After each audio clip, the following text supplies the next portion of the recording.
दुनिया की ये मुसाफिर मंजिल तेरी कब्र है रास्ता तो चल रहा है मंजिल तेरी कब्र है നമ്മളൊക്കെ യാത്രക്കാരാണ് അല്ലാഹു സുബ്ഹാനഹു വ തആല എപ്പോഴാണ് വിളിക്കുന്നത് അപ്പോൾ പോകാൻ റെഡിയായിരിക്കുന്നവരാണ് നമ്മൾ എന്നാൽ ഒരു മനുഷ്യൻ പോകുന്ന സമയത്ത് അല്ലാഹുവിന്റെ റസൂൽ പഠിപ്പിക്കുകയാണ് ഇദാ മാതബനു ആദമ ഇൻകതാൻഹു അമലുഹു ഇല്ലാ ബിൻ സലാസ് മൂന്ന് കാര്യങ്ങളുമാണ് ഈ ലോകത്ത് നിന്നുകൊണ്ട് ഏതോ ഒരു മനുഷ്യൻ പോകുന്നത് ആ പോകുന്ന മനുഷ്യൻ കൊണ്ടുപോകുന്നത് മൂന്ന് കാര്യങ്ങളല്ലാതെ വേറെ ഒന്നും അവൻ കൊണ്ടുപോകുന്നില്ലെന്ന് സയ്യിദുനാ റസൂലുള്ളാഹ് അല്ലാഹുവിന്റെ റസൂൽ എണ്ണി പറഞ്ഞതിൽ ഒരു കാര്യം അവലദിൻ സ്വാലിഹിൻ യദഉ ലഹു ഒരാൾ മരിച്ചു പോകുമ്പോ ആ മരിച്ചു പോകുന്ന ആൾക്ക് ഉപകരിക്കുന്ന സന്താനം അവന് വേണ്ടിയിട്ട് ഖുർആൻ ഓതി ഹദിയ ചെയ്യുന്ന അവന് വേണ്ടി ദിക്ർ ചൊല്ലിയിട്ട് ഹദിയ ചെയ്യുന്ന അവന് വേണ്ടി ദുആ രക്കുന്ന പടച്ചോനെ ഈ കിടക്കുന്ന ഈ ഖബറിലുള്ള വ്യക്തി എന്റെ വാപ്പയാണ് അല്ലാഹുമ്മ ഗ്ഫിർലി അബീ അല്ലാഹുവേ എന്റെ വാപ്പാക്ക് നീ പുറത്തു കൊടുക്കണേ അല്ലാഹ് എന്ന് ദുആ ചെയ്യുന്ന മക്കള് ആ മക്കള് ഒരു മനുഷ്യൻ ഈ ലോകത്ത് നിന്നുകൊണ്ട് പോകുമ്പോൾ ഇട്ടേച്ചു പോകുന്നവന്റെ മുതലുകളിൽ ഏറ്റവും വിലപ്പെട്ടതാണെന്ന് അല്ലാഹുവിന്റെ റസൂൽ സയ്യിദുനാ മുഹമ്മദ് മുസ്തഫ പ്രിയപ്പെട്ടവരെ വിശുദ്ധമായ ഖുർആനിലൂടെ അല്ലാഹു തആല രണ്ട് ദുആ പഠിപ്പിക്കുന്നുണ്ട് മാതാപിതാക്കൾക്ക് വേണ്ടി മക്കൾ ചെയ്യുന്ന രണ്ട് ദുആനെ പറ്റി അല്ലാഹു പഠിപ്പിക്കുന്നുണ്ട് അതിൽ ഒന്നാമത്തേത് റബ്ബനാ ആതിഹിം ദഅഫൈൻ മിനൽ അദാബ് മാതാപിതാക്കൾക്ക് എതിരെ മക്കൾ ദുആ ചെയ്യുന്നതിനെ പറ്റിയാണ് യുബശ്ശറൂനഹും യുബത്തുൽ മുജ്രിമു ലൗ യഫ്തദി മിൻ അദാബി യൗമിൻ ബിബനി ഖുർആൻ പറയുന്നുണ്ട് നാളെ പരലോകത്ത് വരുന്ന സമയത്ത് മക്കൾ മാതാപിതാക്കളെ തള്ളിപ്പറയും വഉമ്മിഹി വഅബീ വസ്വാഹിബതിഹി വബനീ ലികുല്ലി ഇംറിഇൻ മിൻഹും യൗമൈൻ ശഅ്നുൻ യുഗ്നീ മക്കൾ മാതാപിതാക്കളെ തള്ളിപ്പറയുന്ന ആ സമയത്ത് മക്കൾ അല്ലാഹുവോട് പറയും അല്ലാഹുവേ റബ്ബനാ ആതിഹിം ലഅഫൈൻ മിനൽ അദാബ് എന്നെ ശിക്ഷിക്കുന്നതിന് മുമ്പ് എന്റെ പിതാവിനെ ശിക്ഷിക്കണമേ എന്റെ മാതാവിനെ ശിക്ഷിക്കണമേ ഞാനിങ്ങനെ ആവാനുള്ളതിന്റെ കാരണം എന്റെ മാതാപിതാക്കളാണ് അല്ലാഹ് എന്ന് മാതാപിതാക്കൾക്കെതിരായിട്ട് മക്കളെ ദ്വാരത്തുണ്ടെന്ന് അല്ലാഹുവിന്റെ വിശുദ്ധ ഖുർആൻ അതുപോലെ പ്രിയപ്പെട്ടവരെ വേറൊരു ദുആ പഠിപ്പിക്കുന്നുണ്ട് വഖുർ റബ്ബി റഹ്മുഹുമാ കമാ റബ്ബയാനി സഗീറാ അല്ലാഹുവേ മാതാപിതാക്കൾ എനിക്ക് ചെറുപ്പത്തിൽ ഒരുപാട് ഗുണം ചെയ്തവരാണ് റബ്ബേ എന്നെ വളർത്തി വലുതാക്കാൻ വേണ്ടി ഒരുപാട് കഷ്ടപ്പാടുകൾ സഹിച്ചവരാണ് റബ്ബേ പാതിരാ സമയത്ത് ഒരുപാട് ഉറക്കമൊഴിച്ചവരാണ് റബ്ബേ അതുകൊണ്ട് എന്നെ മാതാപിതാക്കളെ നീ രക്ഷപ്പെടുത്തണേ അല്ലാഹ് അവർക്ക് നീ ഗുണം ചെയ്യണേ അല്ലാഹ്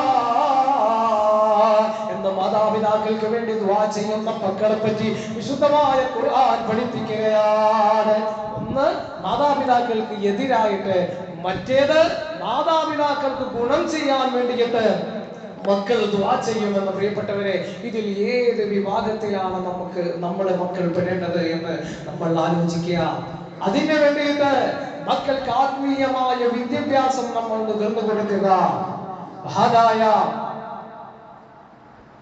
വലിയ പാണ്ഡിത്യ ലോകത്തെ കുലപതിയായ ലുഖ്മാനുൽ ഹക്കീം റഹ്മത്തുള്ളാഹി അലൈഹി ശുദ്ധമായ ഖുർആനിൽ അല്ലാഹു തആല ഒരു അധ്യായം തന്നെ അദ്ദേഹത്തിന്റെ പേരിൽ ഉണ്ട് അല്ലാഹു സുബ്ഹാനഹു വ തആല ഒരുപാട് അനുഗ്രഹങ്ങൾ ചെയ്തു കൊടുത്തു അല്ലാഹുവിന്റെ ശുക്ർ ചെയ്ത വ്യക്തിയായിരുന്നു അദ്ദേഹത്തിന്റെ പിതാവ് ഒരു ഗുരുനാഥൻ അടുക്കലേക്ക് അദ്ദേഹത്തെ കൊണ്ടുപോവുകയാണ് എന്നിട്ട് പറഞ്ഞു എന്റെ മകനെ ഞാൻ നിങ്ങൾക്ക് ഏൽപ്പിക്കുകയാണ് അപ്പോൾ ഗുരുനാഥൻ ചോദിച്ചു ഏത് തരത്തിലുള്ള വിദ്യാഭ്യാസമാണ് നിങ്ങളുടെ മകന് നൽകേണ്ടത് ഇവിടെ രണ്ട് തരത്തിലുള്ള വിദ്യാഭ്യാസമുണ്ട് ഒന്ന് ആത്മീയമായ വിജ്ഞാനം രണ്ടാമത്തേത് ഭൗതികമായ വിജ്ഞാനം അപ്പോൾ പിതാവ് പറഞ്ഞു എനിക്ക് നാളെ പരലോകത്ത് ഉപകരിക്കുന്ന മകനായിട്ട് എന്റെ മകൻ മാറണം. അതിനു വേണ്ടിയുള്ള വിജ്ഞാനമാണ് എന്റെ മകന് നുകർന്നു കൊടുക്കേണ്ടത്. അങ്ങനെ ആ വിദ്യാലയത്തിൽ മഹാനായ ലുഖ്മാനുൽ ഹക്കീം റളിയല്ലാഹു അൻഹുവിനെ ചേർത്തിട്ട് പിതാവ് തിരിച്ചു പോരുന്ന സമയത്ത് ഒരുപാട് ആഗ്രഹാഭിലാഷങ്ങളുടെ സാക്ഷാത്കാരത്തിന് വേണ്ടി മനസാകുന്ന മാണിക്യ കൊട്ടാരത്തിന്റെ ഉൾത്തലങ്ങളിൽ വിരാജിക്കുന്ന സ്വപ്ന സാക്ഷാത്കാരത്തിന് വേണ്ടിയിട്ട് ആ പ്രിയപ്പെട്ട പിതാവ് അവിടെ നിന്നുകൊണ്ട് മകനെ ആക്കി തിരിച്ചു പോരുന്ന സമയത്ത് ആ പിതാവ് എന്താണോ ആഗ്രഹിച്ചത് അതിനേക്കാളും വലിയ ഒരു ഉന്നതമായ ശ്രേണിയിലേക്ക് ആ മകൻ മാറുകയാണ് പ്രിയപ്പെട്ടവരെ. അതുകൊണ്ട് ഭൗതിക വിദ്യ വാഹനം കൊള്ളാമടോ, ആത്മീയ വിദ്യയാണതിന്റെ ബ്രേക്കടോ. ഭൗതിക വിദ്യയൊക്കെ നല്ലതാണ്. നമ്മുടെ മക്കൾക്ക് ഭൗതിക വിദ്യ എത്ര കൊടുക്കാൻ പറ്റോ? നമ്മൾ ജീവിക്കുന്നത് ഇൻഫർമേഷൻ ടെക്നോളജിയുടെ കാലഘട്ടത്തിലാണ്. അതുകൊണ്ട് തന്നെ AI യുഗത്തിൽ ജീവിക്കുന്ന നമ്മൾ നമ്മുടെ മക്കളെ വിദ്യാഭ്യാസപരമായിട്ട് ഭൗതികമായി എത്ര ഉന്നതിയിൽ എത്തിക്കാൻ കഴിയോ അത്രയും വിദ്യാഭ്യാസം നമ്മൾ കൊടുക്കണം. അതോടൊപ്പം തന്നെ ആത്മീയമായ വിദ്യാഭ്യാസം അതിന് യാതൊരു കുറവും വരുത്തരുത് എന്ന് ഈ സമയത്ത് ഓർമ്മപ്പെടുത്തുകയാണ്. മഹാനായ മൗലാന മുഹമ്മദ് അലി ജൗഹർ, അദ്ദേഹത്തിന്റെ പ്രിയപ്പെട്ട മാതാവ് 3 മക്കളായിരുന്നു ഉണ്ടായിരുന്നത്. വളരെ ചെറുപ്പത്തിൽ തന്നെ 5 വയസ്സുള്ളപ്പോൾ തന്നെ പിതാവ് അലി ഖാൻ എന്ന് പറയുന്ന ആ മഹാത്മാവ് ഈ ലോകത്ത് നിന്നുകൊണ്ട് വിട പറയുകയാണ്. 3 മക്കളെയും ആബിദ ബീഗം എന്ന് പറയുന്ന ആ സഹോദരി വളർത്തി വലുതാക്കുകയാണ്. 2 വിദ്യാഭ്യാസവും നൽകി അള്ളാഹുവിന്റെ കലാമായ വിശുദ്ധമായ ഖുർആൻ മനപ്പാഠമുള്ള ഹാഫിളുകളാക്കിയിട്ട് മക്കളെ മാറ്റുകയാണ്. എന്നിട്ട് തഹജ്ജുദ് നമസ്കരിക്കുന്ന സമയത്ത് പാതിരാ സമയത്ത് എഴുന്നേൽക്കുമ്പോ തന്റെ 3 മക്കളെയും വിളിച്ചു ഉണർത്തുകയാണ്. എന്നിട്ട് ആ പ്രിയപ്പെട്ട മാതാവ് 3 കാര്യങ്ങളാണ് മക്കളോട് പറയുന്നത്. പ്രിയപ്പെട്ടവരെ, ആ മക്കൾക്ക് വേണ്ടി ദുആ ചെയ്യുന്ന പ്രിയപ്പെട്ട മാതാവ് ഓക്സ്ഫോർഡ് യൂണിവേഴ്സിറ്റിയിലേക്ക് തന്റെ പ്രിയപ്പെട്ട മകനായ മൗലാന മുഹമ്മദ് അലി ജൗഹർ അടക്കമുള്ള മക്കൾ പോകുമ്പോ അവര് വിളിച്ചുകൊണ്ട 3 കാര്യങ്ങളാണ് പറയുന്നത്.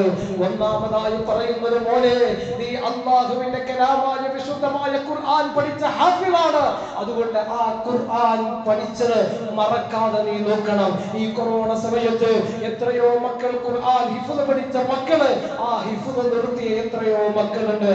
അതുപോലെ തന്നെ ദർസ് പഠിച്ചിട്ട് കൊറോണ സമയം വന്നപ്പോ അത് പൂർത്തീകരിക്കാതെ അതിൽ നിന്നുകൊണ്ട് മാറിയിട്ട് ഭൗതികമായ ലോകത്തേക്ക് കടന്നുപോയ എത്രയോ മക്കളുണ്ട്. പ്രിയപ്പെട്ട പിതാക്കളെ, ആ മക്കൾ ഖുർആൻ പഠിച്ചിട്ട് മറന്നു പോകുന്നുണ്ടെങ്കിൽ അതിന്റെയൊക്കെ കുറ്റവാളികളായിട്ട് നമ്മളും മാറുന്നുണ്ടോ എന്നതിനെ പറ്റിയിട്ട് നമ്മൾ ചിന്തിക്കേണ്ടതുണ്ട്.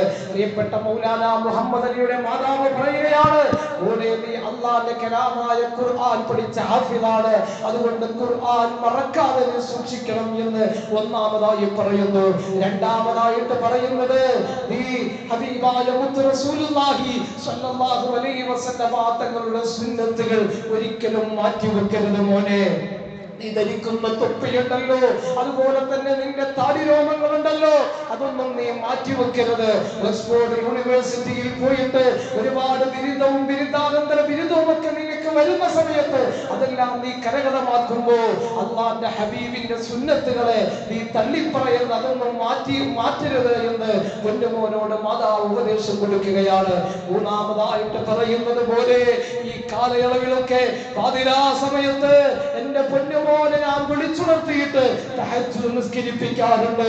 ഓക്സ്ഫോർഡ് യൂണിവേഴ്സിറ്റിയിൽ പോകുമ്പോഴും എന്റെ പ്രിയപ്പെട്ട മകനെ, നീ തഹജ്ജുദ് നമസ്കാരം മുടക്കരുത് എന്ന് പറയുകയാണ്. ഖമറുദ്ദീൻ എന്ന് പറയുന്ന കൂട്ടുകാരൻ പറയുകയാണ്, ഞങ്ങളൊക്കെ നേരം വെളുക്കുന്ന സമയത്ത് എഴുന്നേൽക്കുന്നത് തഹജ്ജുദ് നമസ്കാരത്തിന് വേണ്ടി എഴുന്നേറ്റിട്ട് വിശുദ്ധമായ ഖുർആൻ ഓതുന്ന മൗലാന മുഹമ്മദ് അലി ജൗഹറിന്റെ ഖുർആൻ കേട്ടുകൊണ്ടാണ് ഞങ്ങൾ എഴുന്നേൽക്കാറുള്ളത് എന്ന് അദ്ദേഹത്തിന്റെ സഹപാഠിയായ ഖമറുദ്ദീൻ പറഞ്ഞെങ്കിൽ, പ്രിയപ്പെട്ടവരെ, 1992 ജോർജ് രണ്ടാമരോട് സംസാരിക്കാൻ വേണ്ടിയിട്ട് പോകുമ്പോൾ മഹാത്മാഗാന്ധി അദ്ദേഹത്തോട് ചോദിക്കുന്ന ചോദ്യമുണ്ട്, വാട്ട് ഈസ് യുവർ മാനിഫെസ്റ്റോ? നിങ്ങളുടെ മാനിഫെസ്റ്റോ, പ്രകടന പത്രിക എന്താണ് എന്ന് ചോദിക്കുന്ന സമയത്ത് അദ്ദേഹത്തിന്റെ ഷെർവാണിയുടെ പോക്കറ്റിൽ നിന്നുകൊണ്ട് ചെറിയ ഇറങ്ങിയ ഒരു ഖുർആൻ എടുത്തുകൊണ്ട് അദ്ദേഹം പറയുകയാണ്, ഇറ്റ് ഈസ് മൈ മാനിഫെസ്റ്റോ, ഇതാണ് എന്റെ പ്രകടന പത്രിക എന്ന് ഖുർആൻ എടുത്തുകൊണ്ട് അദ്ദേഹം കാണിക്കുകയാണ്. പ്രിയപ്പെട്ടവരെ, ആ ഖുർആൻ ആവണം നമ്മുടെയൊക്കെ ജീവിതത്തിലെ ഏറ്റവും വലിയ പ്രകടന പത്രികയായി മാറേണ്ടത്. ആ ഖുർആൻ ആവണം പ്രിയപ്പെട്ടവരെ നമ്മുടെ തോളോട് ചേർത്തുകൊണ്ട് ആ ഖുർആനുമായുള്ള ബന്ധമായിരിക്കണം നമ്മളെല്ലാവരും ഊട്ടിയുറപ്പിക്കേണ്ടത്. നമ്മുടെ മക്കളെ ആ ഖുർആൻ അനുസരിച്ചുകൊണ്ടുള്ള ജീവിതം നയിക്കുന്നവരായി നമ്മൾ മാറ്റിയെടുക്കേണ്ടതുണ്ട്. സദ്ദാം ഹുസൈൻ അദ്ദേഹം ജയിലിലേക്ക് പോകുന്ന സമയത്ത് അദ്ദേഹം വിശുദ്ധമായ ഖുർആനായിരുന്നു തോളോട് ചേർത്തിരുന്നത്. അദ്ദേഹത്തിന് ഒരു പഴയ കാലഘട്ടം ഉണ്ടായിരുന്നു. ഈ ഖുർആൻ ഞങ്ങൾക്ക് വേണ്ട എന്ന് പറഞ്ഞുകൊണ്ട് പാർട്ടി രൂപീകരിച്ചുകൊണ്ട് ഖുർആനെ തള്ളിപ്പറഞ്ഞ ആ മനുഷ്യൻ അവസാനം അദ്ദേഹം സമാധാനം കണ്ടെത്തിയത് അതുല്യ വാക്കുകളുടെ മാസ്മരികതയാർന്ന വിശുദ്ധമായ ഖുർആനിലൂടെയായിരുന്നു. പ്രിയപ്പെട്ടവരെ, ലോകത്ത് ജീവിച്ച എത്രയോ വലിയ തത്വചിന്തകരായ ആളുകള് ഡോക്ടർ മൊറീസ് ബുഖാരിയെ പോലെ the Quran and modern science എന്ന ഗ്രന്ഥം രചിച്ച ഡോക്ടർ മൊറീസ് ബുഖാരി അദ്ദേഹത്തെ ചിന്തിപ്പിച്ചത് വിശുദ്ധമായ ഖുർആനായിരുന്നു. അതുകൊണ്ട് ഖുർആനെ കുറിച്ചുകൊണ്ട് കൂടുതൽ നമ്മൾ പഠിക്കുക, നമ്മുടെ മക്കൾക്ക് ആത്മീയമായ വിദ്യാഭ്യാസം നൽകുക. ആ ഖുർആൻ പഠിപ്പിക്കുന്ന സ്ഥലമാണ് തങ്ങൾ പഠിപ്പിച്ച പറഞ്ഞ ആ ഏറ്റവും ശ്രേഷ്ഠമായ അമൽ ചെയ്യുന്ന സ്ഥലമാണ് മദ്രസകൾ എന്ന് പറയുന്നത്. ഇൻഷാ അല്ലാഹ് വരുന്ന ഞായറാഴ്ച 8 മണിക്ക് നമ്മുടെ മദ്രസയിൽ പ്രവേശനോത്സവം വച്ചിരിക്കുകയാണ്. മദ്രസ തുറക്കുകയാണ്. അന്നത്തെ ദിവസം നിങ്ങളൊക്കെ ആ പരിപാടിയിൽ പങ്കെടുക്കുകയും നമ്മുടെയൊക്കെ മക്കളെ ആത്മീയമായ ഉന്നതിയിലേക്ക് കൊണ്ടുവരാൻ വേണ്ടിയിട്ട് മദ്രസ വിദ്യാഭ്യാസം അവർക്ക് നൽകുക, അതോടൊപ്പം തന്നെ അവരെ സംരക്ഷിക്കുക. എല്ലാ രൂപത്തിലും അവർക്ക് വേണ്ട ആത്മീയമായും ഭൗതികമായും വേണ്ട പിന്തുണകൾ നൽകി അവരെ നാം വിചാരിക്കുന്ന രൂപത്തിൽ അല്ല അതിനേക്കാളൊക്കെ അപ്പുറത്ത് ഉന്നതമായ ശ്രേണിയിലെത്തുന്ന മക്കളായി മാറാൻ നമ്മളൊക്കെ പരിശ്രമിക്കുക. അതോടൊപ്പം തന്നെ അല്ലാഹുവിനോട് ദുആ ചെയ്യുക. അല്ലാഹു സുബ്ഹാനഹു വ തആല നമ്മുടെ മക്കളെ എല്ലാ